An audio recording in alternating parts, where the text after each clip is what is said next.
Good afternoon, and welcome to our latest installment of the Leading Voices lecture series. For those of you who've been coming to our previous lectures, welcome back. My name is Charlie Whelan. I teach at the Rockefeller Center here at Dartmouth, and I have the privilege of introducing our speaker today. Before that, I will forward promote our next event so that you can stay abreast of the schedule. On Tuesday of next week, at a slightly different time, at noon, we will have Ambassador John Huntsman, so another presidential candidate. But today, we have a different candidate. I was reading a political blog this morning, and it noted, I quote, "The GOP's white bread presidential primary is about to get a dash of Tabasco," end quote. That dash of Tabasco is here today. His name is Charles Buddy Roemer, former congressman and governor from the state of Louisiana, who announced his bid for the presidency today on campus at the Hanover Inn. As a professor teaching this class, and as many of you know, there is a companion class to this lecture series, this is pretty much what we aspired to when we designed this a year ago. If you think about it, Governor Roemer announced his candidacy at 11:45. At 12:30, he was having lunch with a group of our students. At 2:30, he gave a lecture to our whole class. And so I want to thank him, in addition to coming to campus, for being so generous with his time. For our students, it's obviously a privilege to be immersed in contemporary policy and politics, and it's hard to be more immersed than this. So when my wife asked if Buddy Roemer's a Democrat or a Republican, I said, well, both. He said, although not at the same time. Mr. Roemer served 4 terms in the United States Congress from 1981 to 1988 as a conservative Democrat who often broke ranks with his party to vote with President Reagan. He was elected Louisiana governor in 1988 and switched to the Republican Party during his tenure as governor. Unemployment in Louisiana dropped by approximately half during his term. The state budget was balanced every year despite inheriting a large deficit. He also devoted himself to issues such as teacher accountability and campaign reform. Since leaving public office, Governor Roemer has been involved in a number of business ventures. Most recently, he served as the founder, CEO, and president of Business First Bank, a small business community bank with approximately $650 million in assets. Governor Roemer lives in Baton Rouge, Louisiana, with his wife, Scarlett. He's the father of 3 children. Now, here's the interesting part. Governor Roemer received his undergraduate degree from Harvard and his MBA from Harvard Business School.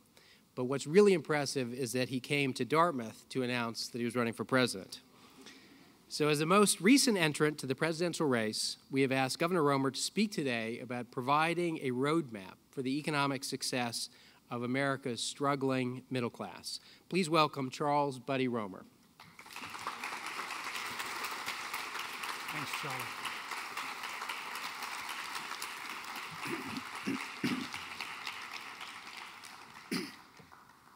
Thank you. It's good to be at Dartmouth.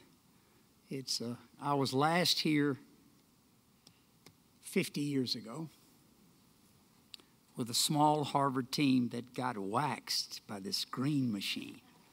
So it's good to be safe. The campus looked foul and dastardly somehow 50 years ago, but today was really quite a beautiful thing. And the students have gotten smarter and better, so I am just honored to be here. I've been asked to speak for a moment or two about some of the issues that affect us all, specifically the middle class, but they really affect all Americans, what the expectations of the future are. I would have to tell a Louisiana story first, if you let me. There was a man about my age, perhaps a year or 2 younger, I'm 67, who worked in an office building in New Orleans up on the 7th or 8th floor. And occasionally when life would get tough, decisions hard, the phone would ring out of sight. He had all he could take. He would dash out of the office, go downstairs, get in a small car that he owned, and drive out of town. And he would go on a country road, turn the music up, roll the windows down, and after 5 or 10 or 15 minutes, he'd begin to feel better. This happened one day. Phone rang. He couldn't stand it anymore, so he left. Got in his car and turned on that New Orleans music and began to smile. He traveled 5 or 6 miles along the country road over the hills, and he saw a car approaching, maybe half a mile away. Seemed to be a high rate of speed, but normal. Car disappeared from sight. A man went up a ridge, and he came, and there was the car just 300 yards in front of him. It had swerved over onto his lane and was coming right at him, and his veins popped out, and his feet hit the brakes, and he grabbed the wheel, but before they hit, the car swerved back into its lane past him. It was driven by a woman. She had her window down, and she hollered at him, "Pig!" Well, our guy, classy guy that he is, was not to be outdone, so he leaned out his window and said, "Cow!" Turned back around and hit the largest hog you ever saw right in the middle of the road. Now, I'm going to talk for a minute, and I'll use some words, and I want you to stay with me, because these are words of description. These are words of reality as I see it. I've been out of politics for 16 years. I've been building jobs. I've built a couple of nice banks. I like it. I like working with small business. That's my strength. To restructure them, to take them out of debt, to turn them around, to have mom and dad say, "Well done." That's what grows jobs in America. And I've loved it. I didn't think I'd ever get back in politics. I mean, I lost a race to David Duke and Edwin Edwards. And after the race was over, they both went to the penitentiary. So, you know, Louisiana politics is wow. You know, I was 6'2", had light brown hair, and smiled a lot. So I enjoyed private life. Didn't think I'd ever be back in politics. But over the last few months, I became concerned about two things: the economic condition of our country, as measured by a banker. I don't want to bore you with that measurement, but excessive debt shrinks a nation. America's shrinking now. I have a 10-year-old granddaughter who'd like to be an astronaut. Lots of luck, Adeline. You'll have to rent a place on a Russian aircraft. We dropped the space program. Excessive debt shrinks a nation, and it's happening to America. Now, I know well-intentioned people are at the ship's helm. I know that. But every now and then, we need experience, we need a plan, we need courage, we need bold action. And the middle class of America, an imperfect group of people who fight the wars and build the nations, have had their prospects diminished, downsized. We have fewer jobs in America than we did 12 years ago, and they pay less. Wow. That has never happened in any period in America. It's happening now, and there's no end in sight. I don't think the Obama administration caused this recession, but they seem to be making it permanent. And I'm concerned about it. I'm concerned about the debt and the inability of the politicians to come together to show leadership. So I began to look at the race. I said, you know, my wife and I would talk about it, and I said, man, I don't think anybody's going to tell the truth. I think it's all going to be games. I worry about America. I worry also about, and this was the final straw that pushed me into the exploration of running after 16 years of being happy not running. And that second factor is the power of money in our democracy. Now, as was said, I'm a Harvard economist and a Harvard Business School graduate. And these guys don't know very much, but they know a lot about money. I have never seen anything like the political system that's happening in America right now. We have a president who is raising $1 billion while in office to run for re-election. And where does he go for his first big fundraiser? Wall Street. And what's the ticket price?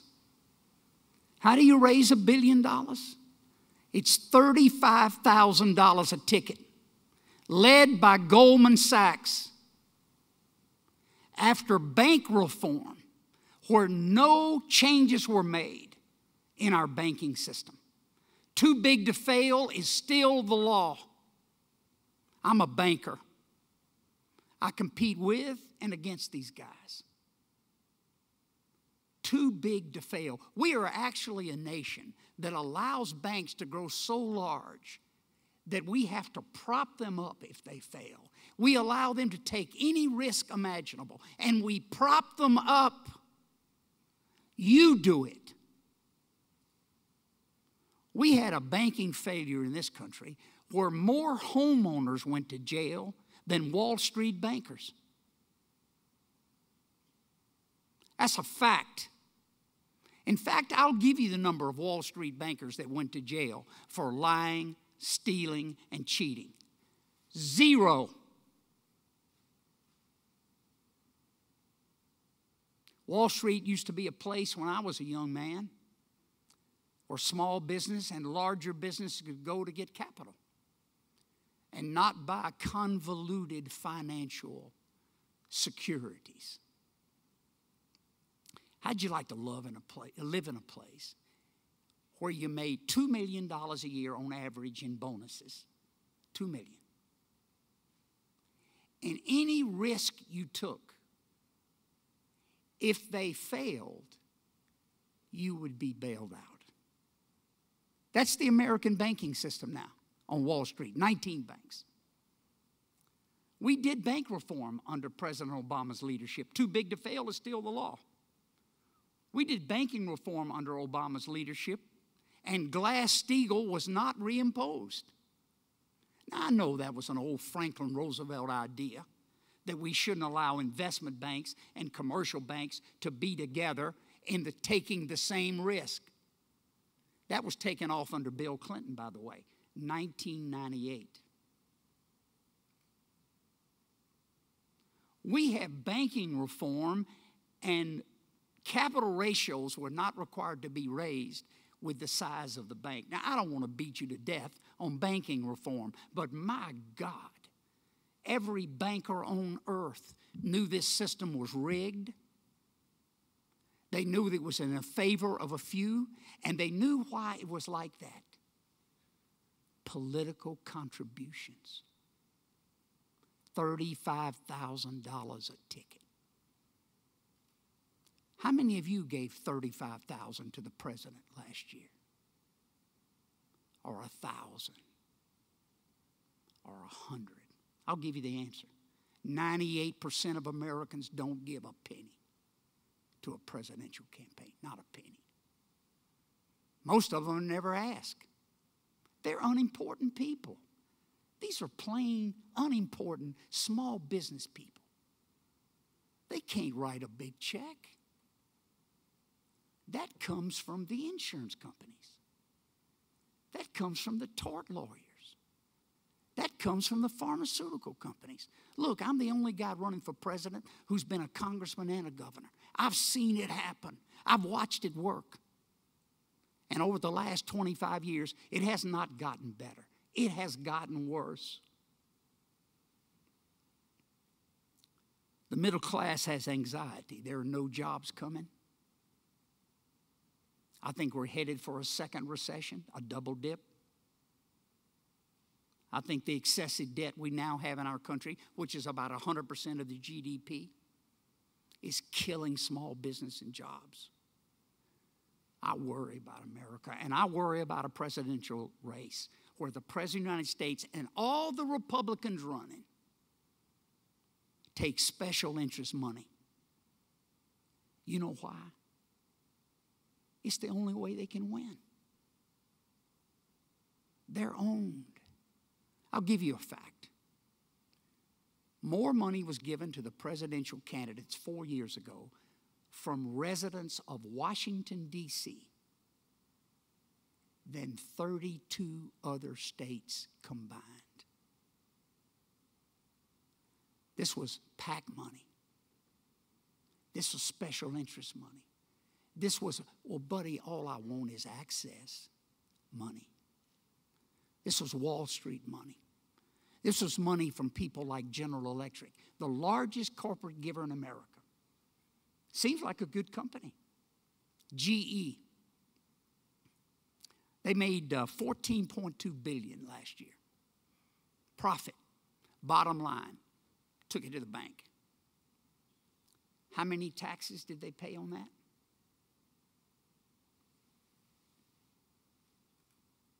Zero.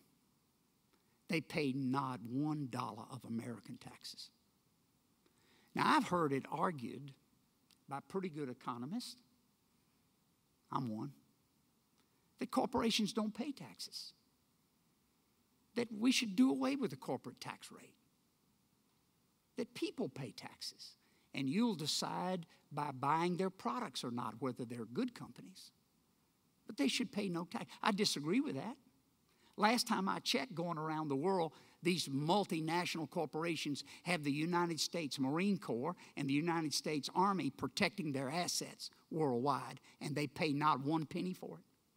Last time I checked, we have powerful school teachers in the public and private schools of this nation educating their children, and they pay not one penny for it.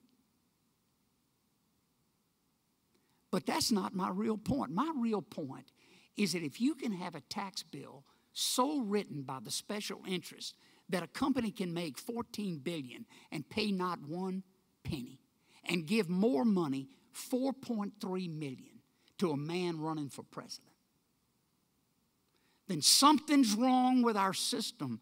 I'm asking you to consider that it's institutionally corrupt. When money can decide what health reform looks like, you say, wow, buddy, why would you say that? I'm a diabetic. I've been a diabetic for 40 years. I have an insulin pump made in Scandinavia. Keeps me regular. Keeps me strong. But why would I say that health care was decided, and what a horrible bill? You know why? There's nothing wrong with the quality of health care in America. It's the cost. Many people can't afford to be sick. So you would think that health reform would try to lower the cost of health care. Let's see. I wonder, do frivolous lawsuits raise the cost of health care for doctors? Have you seen those studies? 5, 8, 10%. Test unneeded, but protecting their, you know what? Do you know that tort lawyers were told that they wouldn't be touched in health care reform? You think pharmaceutical costs are a major factor in health care? Do you think that just because we pay $50 or $100 for a pill, that pharmaceutical costs really have an impact on health? Do you know they were protected in the health care bill? They didn't have to have price discounts. They didn't have to welcome competition from Canada or anywhere on earth. They were written in, protected. You think insurance costs are a big factor in health care? You know the only industry that's not covered by the Sherman Antitrust Act are insurance companies. Do you know you can't buy your medical insurance over a state line? Why? Why would we not allow competition so the best insurance product could be available to us from wherever they live? It's called money. When I was a member of Congress, a year did not go by without an insurance representative coming by to say, we have 17 PACs, buddy. And they each can give $5,000 each. I didn't take PAC money as a congressman. I've always been a little of an idiot that way. I thought the money ought to come from the district I represented, and I thought $100 ought to be the limit. So that every student, every grandfather, everybody who fought in a war or built a road or started a small business could be on my team. Well, it's not true in American politics. And the issues from health care to bank reform to earmarks to a sound discussion of debt limits to unfair trade from other nations, they're not discussed in Washington. They're off the table. Money has decided what happens in the nation's capital. Now, remember I said pig and cow. I love America. But sometime, somewhere, somehow, somebody's got to get in one of these races and tell the truth about what's not happening in our country. And the issues that face our time. Now, I don't want to exaggerate. A nation founded on liberty is always at risk. It could be the arrogance of fame. It could be the power of money. It could be the greed of ambition. It could be apathy. It could be individual corruption. A free nation is always at risk. Some state put it in a motto. Not sure who it was. It said, live free or die. That's where I live now, in Manchester, in a small apartment, meeting people every morning, every noon, every night, building a case that our future is limited by the corruption of our political system. And that what we need most of is not Buddy Roemer as president. What we need most of all is a president free to represent the whole country. A president free to reach across those old wars and old wounds and those classes and represent the 99% of Americans who never give a dime to a presidential race. I think it can be done. I know I'm laughed at by my opponents. I'm used to it. I always have been laughed at. I remember running against the governor of Louisiana. He'd never lost a race. He's a very bright guy, charming, corrupt.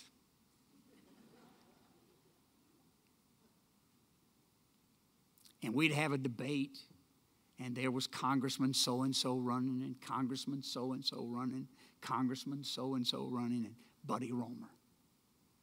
I was a congressman too, but I was never called that.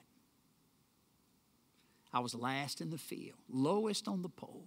And Edwards would say, he'd point at me in the debate. He said, oh, he's smart enough. He was at Harvard at 16. He would laugh. He said, but he can't win. He won't take the money.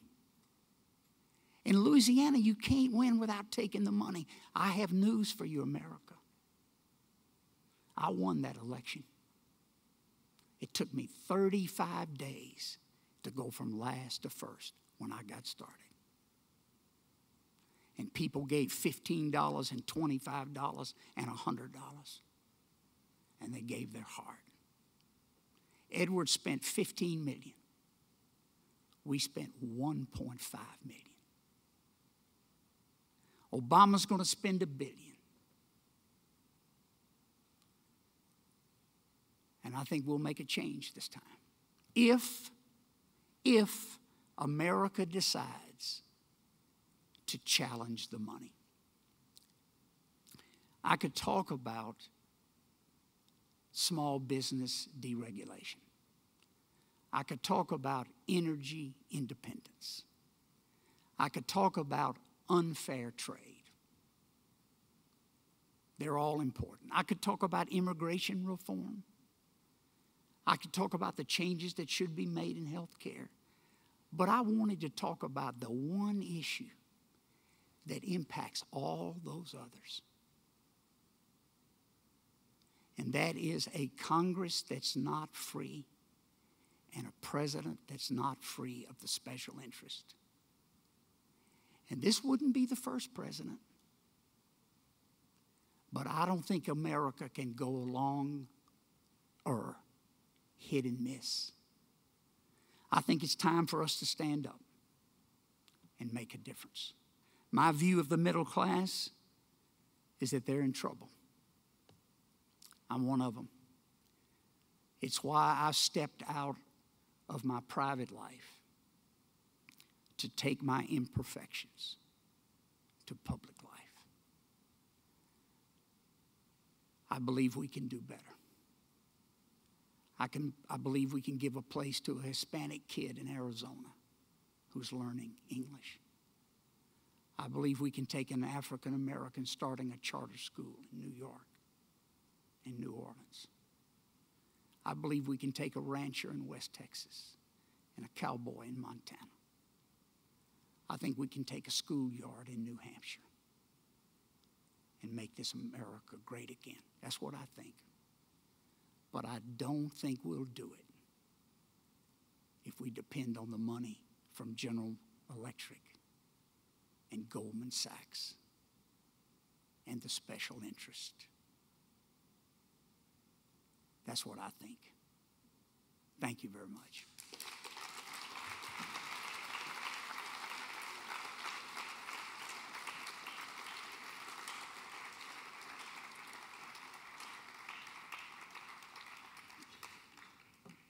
Am I to join you, Charles? Join me, please.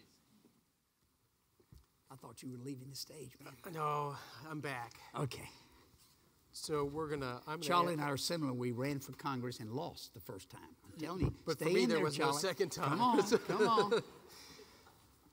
For those of you who've come before, we have a custom whereby the last speaker in the series gets to ask a question of the next speaker. So President Jim Kim of Dartmouth was our speaker last week. His passion is healthcare. And so his question for you is, many Republicans, and you to a small extent in your speech, were critical of Obama's healthcare reform. But most people acknowledge that the current system is just not tenable in the long run, particularly on the expense side. What would be your plan for healthcare reform as president? Hire your boss would be my first, because he's excellent. The work that Dartmouth does, excellent. First, let me praise Obama. He's my president. And I thought he was correct in introducing the concept of a health care reform debate. I say that as I told the audience, I'm a diabetic. I know many people who just can't afford to be sick. And we live in a country this great. That should not be the case. I do think we missed the mark a great deal. It was a 2,300-page bill. It was not read. I know many Congress. It was not read. They didn't have time. They were out raising money, so they can't raise these tough bills. I would start by doing three things. I would cap tort. That's called tort reform. We've done it in Louisiana. It lowered health care costs significantly. I would require insurance companies to compete. And there'd be no provision in the law that would stop that. Number three, I would take out the protection of pharmaceutical companies and let them compete in the North American continent, and I would include Canada in that competition. Those three things would lower health care costs about 1.5% a year. 1.5% would allow health care for Medicare to increase about 2.1%, and it would be in balance. It's not good enough for me. I would go further. I would give an incentive to private companies who are providers in health care to lower the cost of the delivery of their service. That could be written suggestions, that could be actual performance documented. And I would allow them to keep 25% of their savings. I think we would be inundated with innovative ideas to produce. Finally, I don't think government is the solution. I think it's the problem. Government lives by the bureaucratic red tape. And I think regulations are actually stifling America and medical innovation. Those are the four main changes I would make. On a different front, we are marching steadily towards August 2nd, which is not just the week before the student-faculty softball game. It Okay, also it's important. It's important. That would be August 9th. Okay. It's also the debt ceiling limit, beginning with Simpson Bowles, and many other pragmatic observers have said, look, there's a deal to be had Yes. here in terms of cutting entitlement costs, perhaps raising the retirement age. On the other side, it would be raising revenues, not necessarily by raising rates, but by broadening the tax code. Closing loopholes. Closing loopholes, but nonetheless raising revenues, which many Republicans have said no to. Is that the kind of deal that you would be amenable to? Yes.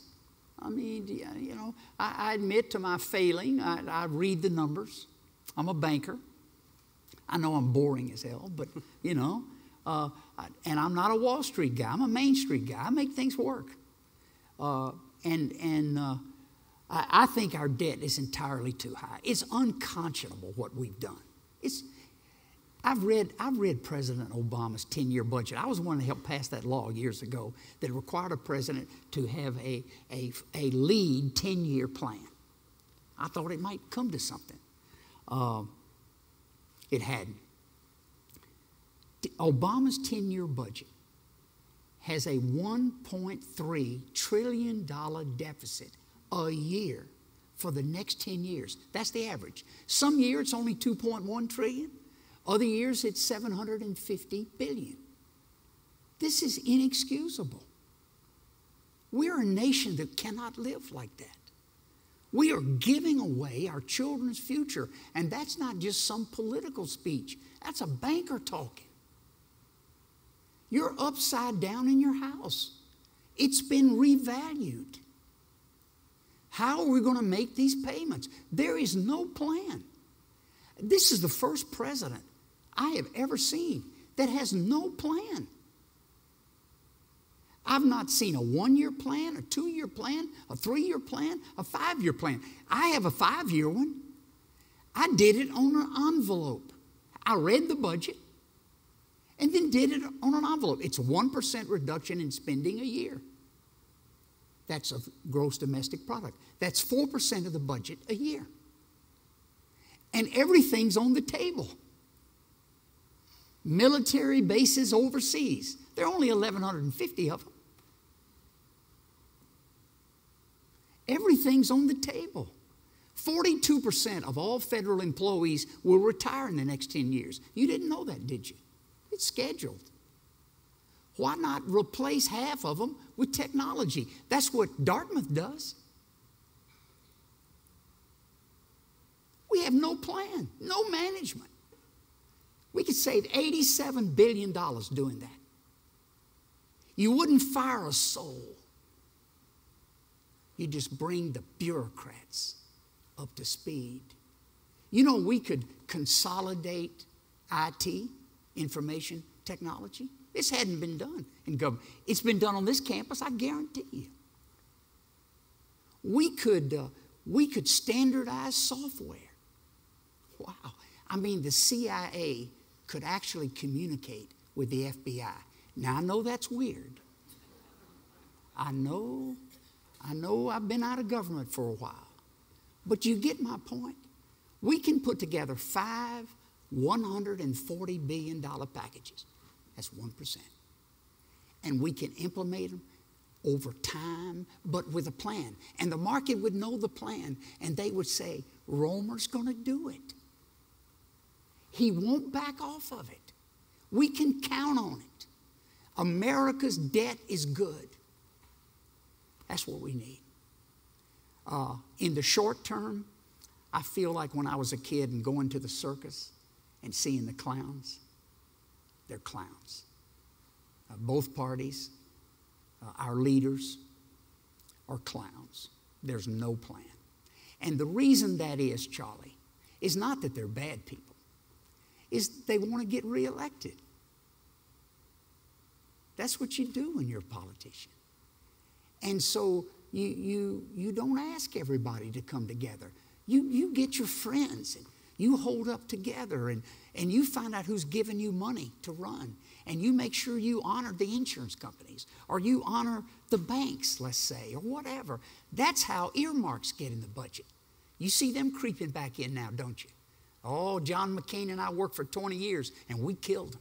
I give John all the credit because he was there all those 20 years. I went home and had a real job. But we killed earmarks. That was only 30 or 40 billion a year. The way the Congress keeps score is savings are counted over a 10-year period of time. So if you save 140 billion 1 year, that counts for 1.4 trillion. I call that government finance. They ought to give a degree in it. It's ridiculous. They're clowns. And I don't mean that except that they have makeup on their faces. They don't tell the whole truth. And they wait till the last minute to do a sorry deal. I have one more question before we open it up, which is, tell me the thought process by which one starts as governor as a Democrat, emerges as a Republican. So that, just personally, I'm curious, but also going forward, what does it mean that you've actually had a foot in either party? You're the only candidate who's been in both parties. I am. Next question. No. Is there a chance you'll become a Democrat again? No, Lord, no. Well, I don't want to make it complicated, so let me make a couple of quick points. I was a conservative Democrat. I headed a group called the Boll Weevils in the Congress. You remember, what a horrible name, the Boll Weevils. There were 43 of us. There were congressmen from Louisiana, Mississippi, Alabama, Georgia, Texas. They were white and black. They were all Democrats, conservative. And we voted with Reagan when we thought he was right, on budget matters, on building up the military, on foreign policy. So I have some practice working with a Republican president. I liked Reagan. I honored him. I respect him. We became friends. But I remained a Democrat. He would ask me at every meeting, he said, you know, Roemer, you're not a damn Democrat. You're a Republican. But I was hard-headed and didn't want to change. I was the only Democrat to beat a Democrat to go to Congress. Louisiana doesn't have parties on the ballot. It's open primary, so I come from a different culture where it's not about the party. But you're born a Democrat in Louisiana, and I was born a Democrat and stayed that way until I became governor and realized that one of the things that was keeping Louisiana corrupt was that it was a one-party state. That's called despotism. That's called dictatorship. There was no debate. In the 144 members of the legislature while I was governor, only 7 of them were Republicans. They could meet in a phone booth. The only debate was between me and the Democrats. And so I decided, this shows you how clever I am. I decided in my last year as governor that I would change parties and we would start a 2-party state. Now, I took a poll. I don't believe in polls very much, but I called President Bush, old Bush, and John Sununu answered the phone, as he usually did. So John and I talked, and I said, John, I'm thinking about changes. He said, oh, my God, buddy, no governor's ever done that. That would be just awesome. You know how Sununu is. And he says, do you want us to do anything? And I said, well, I think a good discretion is a good part of valor here. Let's do a poll and see if it would hurt me in Louisiana, because it was a Democratic state then. That's 20 years ago. That's 1991. So we did a poll, and it said it would hurt my reelection bid by 6 to 8%. Now, it's an open primary, and there were a lot of people going to run. Edwards was going to run, and a guy named David Duke. Now, there's a sweetheart. And so we polled this election carefully, and I edged by if I added back 7 of those 7 to 9 points that I was costing. And I said, I can do it. And this is a mistake of youth, thinking that you can do the impossible. But I tried. I had 11 debates with Duke and Edwards. It was the most difficult, agonizing political venture of my life. I championed civil rights, which I strongly believe in. I challenged David Duke, who is a Nazi, about why he was in America doing this. Duke never got less than 20% in a race, never got more than 40. He got 30% in that race. Edwards got 31%. I got a smooth 29.7. And I lost. Both of them, I say I lost. Both of them went to the federal penitentiary. Edwards got out 2 months ago. There's been that many years. Terrific. On that note, we will open it up. Right there, please. And there are microphones on the side, so please wait for the microphone. Right there in green, please. Yes. You were just talking a couple of minutes ago about eliminating the government jobs as employees are ready to retire. Yes. As a college student who is going to be looking for a job in the next couple of years, what are you planning to do to keep unemployment under control? And very good. Excellent. Well, government is a legitimate job for bright and decent people. I do not put government service down. But we've become a nation of takers, not makers. You add up the number of jobs in construction, manufacturing, farming, fishing, forestry, utilities. I could go on and on. It's about half the number of jobs that are in government. We have 22 million people working in government now. It's grown faster than any other job source in this country. We need to do better. We actually need manufacturing jobs, I believe. And I outlined in my announcement, I outlined in class earlier, and I don't want to beat it in too much detail for your students still in the room, but I believe that we need to do a combination of things in trade, in the global marketplace. Now, I'm a global trader. As a banker, I represent clients all over the world. I have no problem with trading with most countries. It creates jobs in America. But there are some countries that have unfair trade practices. They use child labor. They use prison labor. They have no environmental standards. They pay their workers 1/50 of what we pay ours. There are no limits on the hours. It's these kinds of competition that I think we need to insist on fair trade.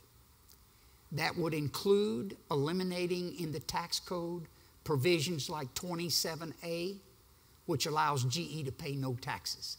They get a full tax credit for any foreign taxes paid. We're paying for them to do business in India. Not smart. We also pay in our own tax code, Section 212 and 162. We pay companies to move their plants overseas. We're the only country on earth that does that. We believe in this free trade so much that we ask GE and GM and other companies, oh, move those jobs to Mexico. It's okay with us. I will stop that. That's not right. That's not fair. American workers and American business deserve a little protection. You know, we used to be a nation that did that under George Washington, under Abraham Lincoln.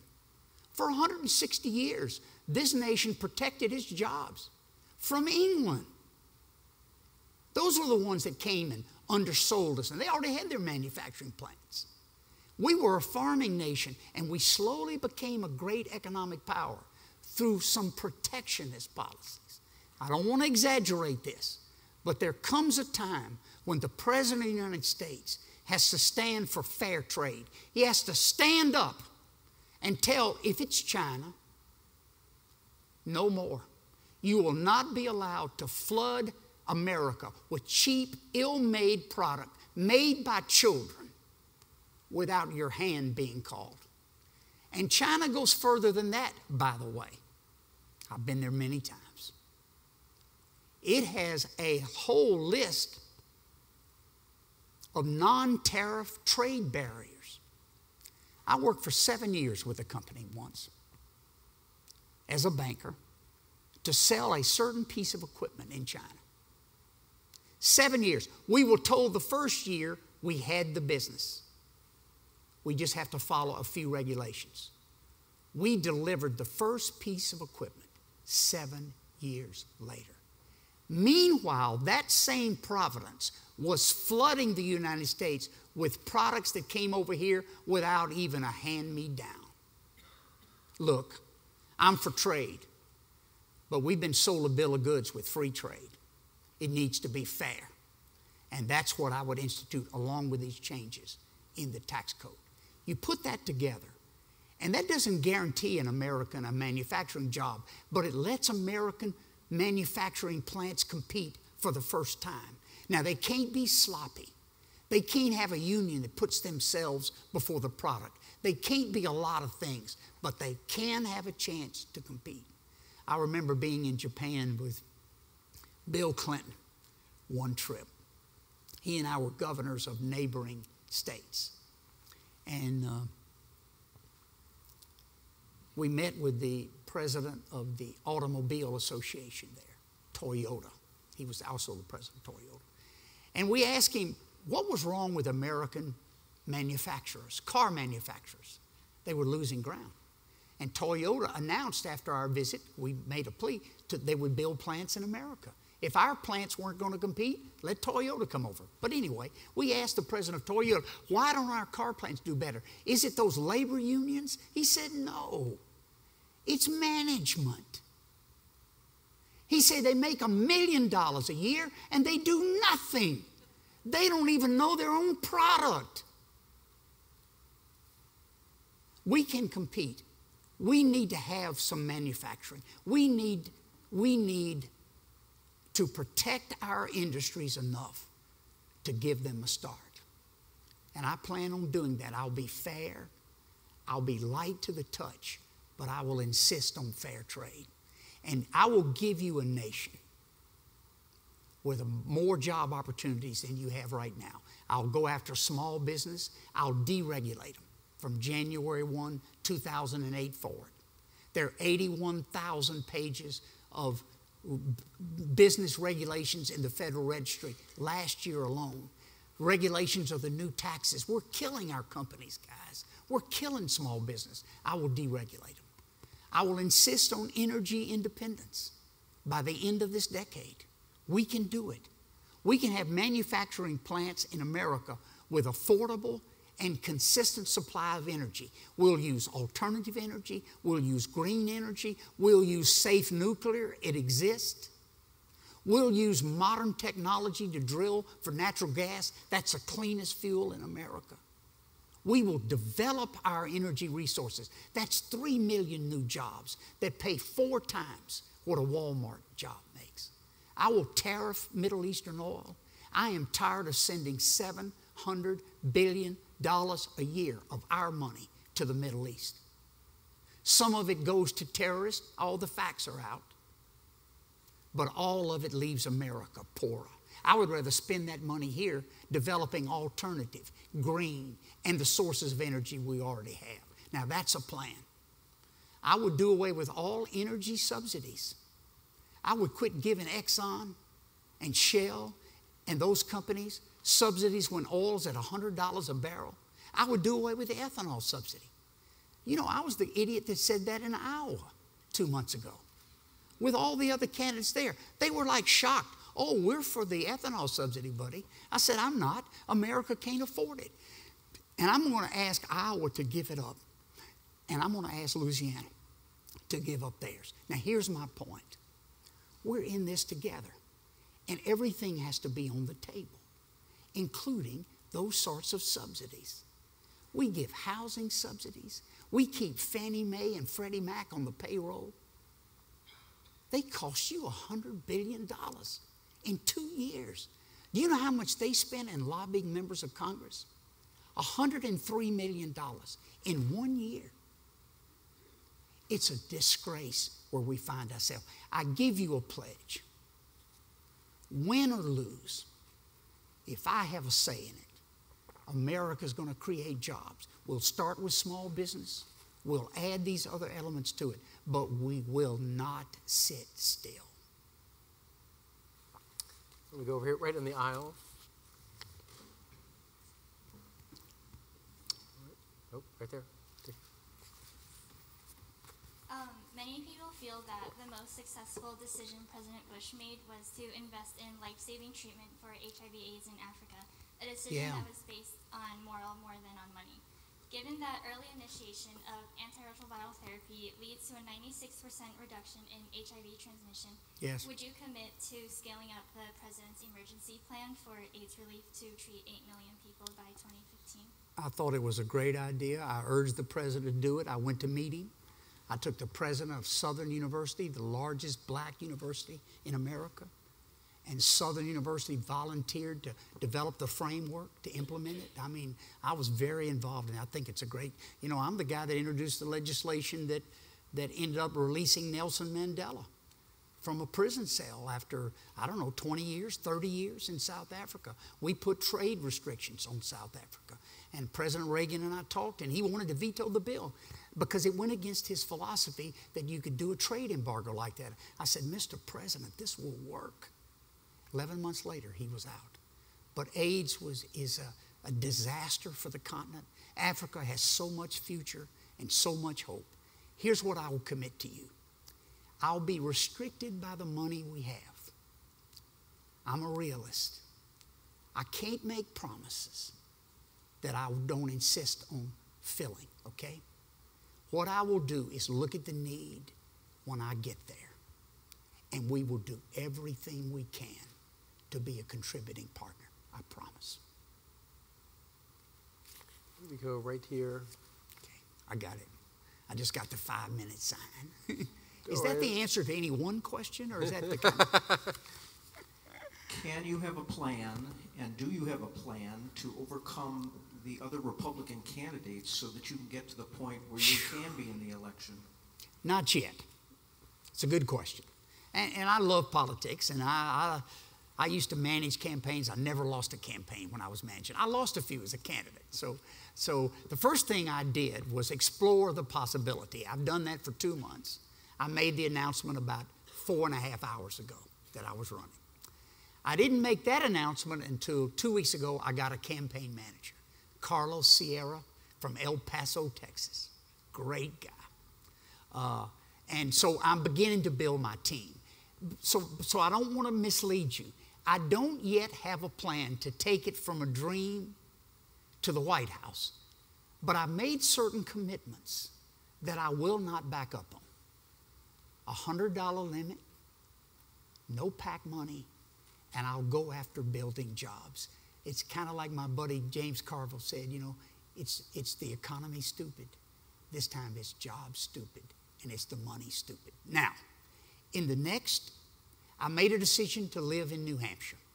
I go to South Carolina. I see in their latest poll in South Carolina, I'm ahead of Palenti, I'm ahead of Huntsman, I'm ahead of most all the... I think it's because they can understand me, I think I have an advantage there. But it's Iowa, which is very expensive, and I'll go to Iowa just to cause trouble and say I love you. But I'll spend the majority of my time in New Hampshire and then South Carolina and Florida. And I am working on phase 3. Phase 1 was exploration. Phase 2 was put the team together and have the major platform set. We did that today. Phase 3 is now, how do we win? I believe that we can win this way. But more importantly, I believe we can serve this way. I've seen people run for office, catch the bus, and then didn't know what to do. You have too. This is not about just running and winning. It's about building America. So I'm making sure that the way I raise my money will leave me free to lead. And I'm going to convince the citizens of New Hampshire, I pray, that they ought to think a little bit out of the box And let's go with Roemer. He can do it. Since we're wrapping up, I'm going to give you a chance to speak directly or indirectly to one of your Republican opponents. So our next that's speaker right. This is the Huntsman question. on Tuesday at 12 for all of you will be Ambassador John Huntsman. Your last opportunity here is to ask the first question for Ambassador Huntsman when he is sitting in that chair. Can I say that he's gutless and godless? No, that would not be. That's not a question. That would not. You can ask him, are you gutless and heartless? That would be okay. He's a friend. He's a good guy. You'll like him. I do. My question would be about China.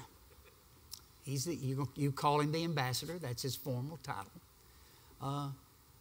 What does he feel about trade with China? Is it free? Is it fair? Is it beneficial to both nations? Terrific. It'll be a great introduction to that discussion. Thank you very much, sir. Congratulations Thanks, on Charlie. your day. Thank you.